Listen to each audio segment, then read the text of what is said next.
ಅಕ್ಕರೆಯ ಕೋಗಿಲೆ. ಇದು ಚೀನಾದಲ್ಲಿ ಅರಸರು ಆಳುತ್ತಿದ್ದ ಕಾಲದ ಕಥೆಯಾಗಿದೆ. ಅರಸ ಅಂದವಾದ ಅರಮನೆಯನ್ನು ರಮಣೀಯವಾದ ಜಾಗದಲ್ಲಿ ಕಟ್ಟಿಸಿದ್ದ. ಅರಮನೆಯ ತೋಟದಲ್ಲಿ ಪ್ರತಿಯೊಂದು ಪ್ರಕಾರದ ಪುಷ್ಪಗಳಿದ್ದವು. ಕೆಲವೊಂದು ಪುಷ್ಪಗಳನ್ನು ಈ ತೋಟದಲ್ಲಿ ಮಾತ್ರ ನೋಡಬಹುದಿತ್ತು, ಜಗತ್ತಿನ ಬೇರೆಲ್ಲೂ ಇಲ್ಲ. ತೋಟಗಾರ ಪುಟ್ಟ ಗಂಟೆಯೊಂದನ್ನು ಇಳಿಯಬಿಟ್ಟಿದ್ದ ಅವುಗಳ ಮೇಲೆ. ತೋಟ ತುಂಬಾ ವಿಶಾಲವಾಗಿತ್ತು. ಒಂದು ಕಡೆಯಿಂದ ನಿಂತು ನೋಡಿದರೆ ಅದು ಒಂದು ಅರಣ್ಯದ ಕಡೆ ಒಯ್ಯುತ್ತಿತ್ತು. ಅರಣ್ಯದಲ್ಲಿ ಹೊಳೆಯೊಂದು ಹರಿಯುತ್ತಿತ್ತು. ಹೊಳೆಯ ಬದಿಯಲ್ಲಿ ಒಂದು ಗಿಡವಿತ್ತು. ಆ ಗಿಡದಲ್ಲಿ ಒಂದು ಕೋಗಿಲೆ ಬಚ್ಚು ಕಟ್ಟಿಕೊಂಡಿದ್ದಿತ್ತು. ಕೋಗಿಲೆ ಎಷ್ಟೊಂದು ಸುಮಧುರವಾಗಿ ಹಾಡುತ್ತಿತ್ತೆಂದರೆ ಕೇಳಿದವರೆಲ್ಲರೂ ಮೈ ಮರೆಯುತ್ತಿದ್ದರು. ರಾಜ್ಯ ತುಂಬಾ ಪ್ರಸಿದ್ಧಿ ಪಡೆದಿತ್ತು. ದೂರ ದೂರದಿಂದ ಜನರು ನೋಡುವುದಕ್ಕೆ ಬರುತ್ತಿದ್ದರು. ಬರಹಗಾರರು ಪುಸ್ತಕಗಳಲ್ಲಿ ರಾಜ್ಯದ ಬಗ್ಗೆ ಬರೆದಿದ್ದರು. ಮತ್ತೆಲ್ಲರೂ ಕೋಗಿಲೆ ಮತ್ತೆ ಅದರ ಬಗ್ಗಿನ ಹಾಡಿನ ಬಗ್ಗೆ ಬರೆದಿದ್ದಾರೆ. ಒಂದು ದಿನ ಅರಸ ಸ್ವತಃ ಅಂತ ಒಂದು ಪುಸ್ತಕವನ್ನು ಓದುತ್ತಿದ್ದ. ಕೋಗಿಲೆಯ ಬಗ್ಗೆ ಓದಿ ವಿಚಾರದಲ್ಲಿ ಮುಳುಗಿ ಹೋದ. ನಮ್ಮ ನಾಡಿನ ಯಾವ ಪಕ್ಷಿ ಇದು? ನಾನೆಂದು ಮೊದಲು ಇದನ್ನು ಕೇಳಿರಲಿಲ್ಲ. ಪ್ರಧಾನಮಂತ್ರಿಯನ್ನು ಅವರು ಕರೆದರು. ಮಂತ್ರಿಗಳೇ, ಇದೇನಿದು ನಾನು ಓದುತ್ತಿರುವುದು? ಒಂದು ಹಕ್ಕಿ ಇದೆ, ಕೋಗಿಲೆ ಅದರ ಹೆಸರು. ಅದು ನಮ್ಮ ನಾಡಿನಲ್ಲಿದೆ, ತೀರಾ ಮಧುರವಾಗಿ ಹಾಡುತ್ತಿದೆ. ಅದನ್ನೆಲ್ಲರೂ ಅತ್ಯಂತ ಸುಂದರವಾದ್ದು ನಮ್ಮ ದೇಶದಲ್ಲಿಯೇ ಎಂದಿದ್ದಾರೆ. ಅದು ಹೇಗೆ ಸಾಧ್ಯ? ನಾವಿದರ ಬಗ್ಗೆ ಎಂದೂ ಕೇಳಿಲ್ಲ. ಮಹಾಪ್ರಭುಗಳೇ, ನಾನೆಂದು ಅಂಥ ಹಕ್ಕಿಯ ಬಗ್ಗೆ ಕೇಳಿಲ್ಲ. ಹೋಗಿ ಹುಡುಕಿ ಅದನ್ನು ನನ್ನ ಎದುರು ಹಾಡುವಂತೆ ಕೇಳಿ, ಇವತ್ತು ഇരുಳಿನ ಸಭೆಯಲ್ಲಿ. ತಾವು ಹೇಳಿದಂತೆ ಆಗಲಿ ಮಹಾಪ್ರಭು.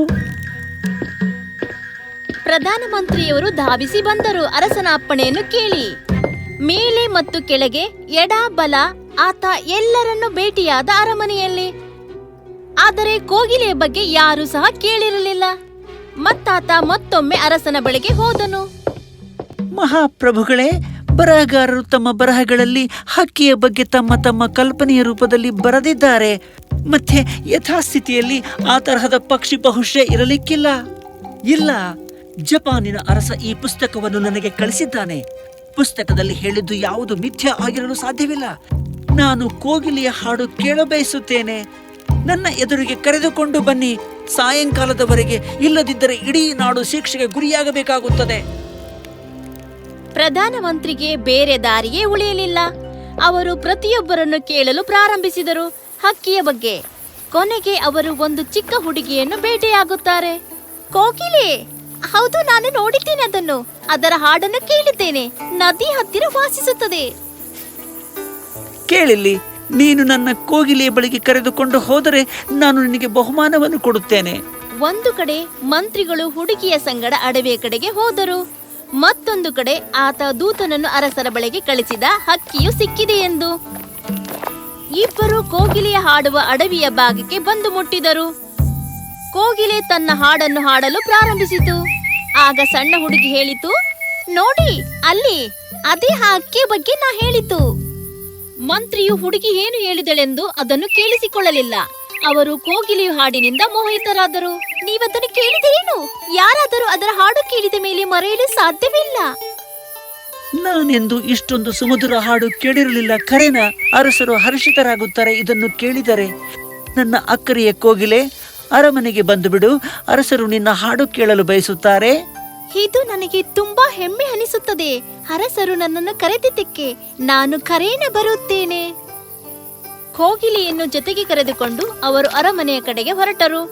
ಅರಮನೆಯನ್ನು ಅಂದವಾಗಿ ಅಲಂಕರಿಸಿದ್ದಾರೆ. ಭವ್ಯತೆಯಿಂದ ಹೊಳೆಯುತ್ತದೆ.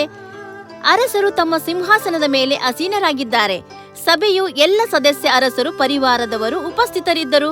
ಬಂಗಾರದ ಕಂಬವನ್ನು ಇರಿಸಲಾಗಿತ್ತು ಕೋಗಿಲೆ ಕುಳಿತುಕೊಳ್ಳುವುದಕ್ಕೆ. ಕೋಗಿಲೆಯು ಅದರ ಮೇಲೆ ಕುಳಿತುಕೊಂಡಿತು ಮತ್ತೆ ಹಾಡಲು ಆರಂಭಿಸಿತು. ಅದರ ಹಾಡು ಎಷ್ಟೊಂದು ಆಕರ್ಷಿತವಾಗಿತ್ತೆಂದರೆ ಅರಸರ ಕಣ್ಣುಗಳಲ್ಲಿ ನೀರು ಬಂದವು. ನಾನು ನನ್ನ ಬಂಗಾರದ ಉಂಗುರವನ್ನು ಕೋಗಿಲೆಯ ಕುತ್ತಿಗೆಗೆ ಇಳಿಯಬಿಡಬೇಕೆಂದು ಬಯಸಿದ್ದೇನೆ. ಇಲ್ಲ ಮಹಾಪ್ರಭುಗಳೇ, ನನಗೆ ಏನು ಬೇಕಾಗಿಲ್ಲ. ನಿಮಗೆ ನನ್ನ ಹಾಡು ಹಿಡಿಸಿತು, ಅದೇ ನನಗೆ ಬಹುಮಾನ. ಅರಸ ಕೋಗಿಲೆ ಅರಮನೆಯಲ್ಲಿ ಇರುವಂತೆ ಅಪ್ಪಣೆ ಮಾಡಿದನು. ಬಂಗಾರದ ಪಂಜರವನ್ನು ತಯಾರಿಸಲಾಯಿತು. ಅದನ್ನು ದಿನಕ್ಕೆ 2 ಸಲ ಹಾರಿ ಹೋಗಲು ಬಿಡುತ್ತಿದ್ದರು. ಒಂದು ಸಲ ರಾತ್ರಿ 12 ಜನ ಸೈನಿಕರು ಅದರ ಜೊತೆಗೆ ಹೋದರು. ಅವರು ಅದರ ಕುತ್ತಿಗೆಗೆ ಕೆಂಪು ರಿಬ್ಬನ್ ಅನ್ನು ಕಟ್ಟಿದ್ದರು. ಕೋಗಿಲೆ ಈ ರೀತಿ ಹಾರಲು ಇಷ್ಟಪಡುತ್ತಿರಲಿಲ್ಲ. ಇದು ವಾರಗಳ ತನಕ ಮುಂದುವರಿಯಿತು. ಒಂದು ದಿನ ಯಾರೋ ಅರಸನಿಗೆ ಒಂದು ಪೆಟ್ಟಿಗೆಯನ್ನು ಕಳಿಸಿದರು. ಅದರ ಮೇಲೆ ಕೋಗಿಲೆ ಎಂದು ಬರೆಯಲಾಗಿತ್ತು. ಖಂಡಿತ ಇದು ಕೋಗಿಲೆಯ ಬಗ್ಗೆ ಬರೆದ ಹೊಸ ಪುಸ್ತಕವೂ ಇರಬೇಕು. ಆದರೆ ಪೆಟ್ಟಿಗೆಯ ಒಳಗೆ ಯಾವುದೇ ಪುಸ್ತಕ ಇರಲಿಲ್ಲ. ಪೆಟ್ಟಿಗೆಯಲ್ಲಿ ಕೋಗಿಲೆ ಇತ್ತು. ವಜ್ರ ಮತ್ತು ರತ್ನಗಳಿಂದ ಖಚಿತವಾಗಿತ್ತು. ಅದನ್ನು ಎಳೆದರೆ ಬಾಲದಿಂದ ಅದು ಹಾಡುತ್ತಿತ್ತು, ಕರೆ ಕೋಗಿಲೆಯಂತೆ. ರಿಬ್ಬನ್ನು ಅದರ ಕುತ್ತಿಗೆಯಲ್ಲಿ ನೇತಾಡುತ್ತಿತ್ತು ಮತ್ತು ಅದರ ಮೇಲೆ ಬರೆದಿತ್ತು, ಜಪಾನಿನ ಅರಸನ ಕೋಗಿಲೆ ಚೀನಾದ ಅರಸನ ಕೋಗಿಲೆಯ ಮುಂದೆ ಏನೂ ಅಲ್ಲವೆಂದು.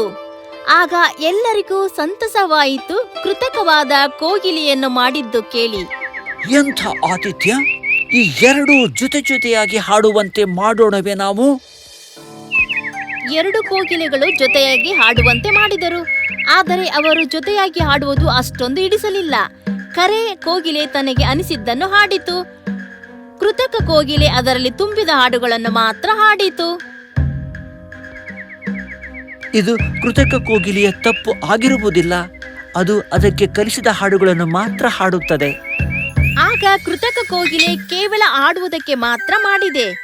ಅದರ ದನಿ ಕರೆ ಕೋಗಿಲೆ ಅಂತ ಕೇಳಿಸುತ್ತದೆ. ಹೊಳೆಯುವ ವಜ್ರಗಳಿಂದ ಅದು ಮನಸೆಳೆಯುವಂತೆ ಕಾಣುತ್ತದೆ. ಕೃತಕ ಕೋಗಿಲೆ ಅನೇಕ ಹಾಡುಗಳನ್ನು ಹಾಡಿತು. ಕೆಲ ಸಮಯದ ನಂತರ ಅರಸ ಹೇಳಿದ, ನನಗೀಗ ಖರೆ ಕೋಗಿಲೆಯ ಹಾಡನ್ನು ಕೇಳಬೇಕಾಗಿದೆ ಎಂದು. ಕೋಗಿಲೆ ಎಲ್ಲಿಗೆ ಹೋಯಿತು? ಯಾರಾದರೂ ಅದು ಹೊರಗೆ ಹಾರಿ ಹೋಗುವುದನ್ನು ನೋಡಿದಿರಾ? ಅದು ಹೇಗೆ ಸಾಧ್ಯ? ಎಲ್ಲಿಗೆ ಹೋಯಿತು ಎಂದು ಗೊತ್ತಿರದೇ ಇರೋದು. ಅದು ಅರಮನೆಯಿಂದ ಹಾರಿ ಹೋಗಿರಬೇಕು ಅನಿಸುತ್ತದೆ ನನಗೆ. ಪ್ರತಿಯೊಬ್ಬರೂ ಸಭೆಯಲ್ಲಿ ಆನಂದಿತರಾಗಿದ್ದರು. ಅವರು ಕೃತಕ ಕೋಗಿಲೆಯಿಂದ ಹಾಡನ್ನು ಮೇಲಿಂದ ಮೇಲೆ ಕೇಳುತ್ತಿದ್ದರು, ಅದರ ಮನೋರಂಜನೆಯ ಹಾಡುಗಳನ್ನು ಸಹ. ಈ ಕೋಗಿಲೆ ಎಷ್ಟೊಂದು ಸುಂದರವಾಗಿದೆ, ಮತ್ತದು ಎಷ್ಟು ಚೆನ್ನಾಗಿ ಹಾಡುತ್ತದೆ. ಅದನ್ನು ನೋಡಿದರೆ ಯಾರೂ ಸಹ ಇದು ಕೃತಕ ಕೋಗಿಲೆ ಎಂದು ಹೇಳುವುದೇ ಇಲ್ಲ. ನನಗೆ ತುಂಬಾ ಹರ್ಷವಾಗಿದೆ ಜಪಾನಿನ ಅರಸರ ಈ ಕೊಡುಗೆಯಿಂದ. ಮಂತ್ರಿಗಳೇ, ಮುಂದಿನ ಭಾನುವಾರ ಸಂಗೀತ ಕಾರ್ಯಕ್ರಮವನ್ನು ಆಯೋಜಿಸಿ. ನಾನು ಬಯಸುತ್ತೇನೆ ನಮ್ಮ ದೇಶದ ಎಲ್ಲರೂ ಈ ಕೋಗಿಲೆ ಹಾಡನ್ನು ಕೇಳಬೇಕೆಂದು. ತಮ್ಮ ಇಚ್ಛೆಯಂತೆ ಮಹಾಪ್ರಭುಗಳೇ. ಮುಂದಿನ ದಿನ ಪ್ರತಿಯೊಬ್ಬರು ಆಯೋಜಿಸಿದ್ದರು. ಪ್ರತಿಯೊಬ್ಬರು ಪ್ರೀತಿಸುತ್ತಿದ್ದರು. ಆದರೆ ಕೆಲವರು ನಿಜವಾದ ಕೋಗಿಲೆಯ ಹಾಡನ್ನು ಕೇಳಬಯಸುತ್ತಿದ್ದರು. ಇದು ಚೆನ್ನಾಗಿದೆ, ಆದರೆ ಖರೆ ಕೋಗಿಲೆಯಷ್ಟು ಚೆನ್ನಾಗಿಲ್ಲ. ಅದು ಹಾಡಿದರೆ ಕಣ್ಣಲ್ಲಿ ನೀರು ಬರುತ್ತಿತ್ತು. ವಾವ್, ಇದು ತುಂಬಾ ಚೆನ್ನಾಗಿದೆ. ಗೊತ್ತಿಲ್ಲ, ನೀವು ಎಷ್ಟು ಸಲ ಕೇಳಿದರೂ ಮತ್ತೆ ಮತ್ತೆ ಕೇಳಬೇಕೆನಿಸುತ್ತದೆ.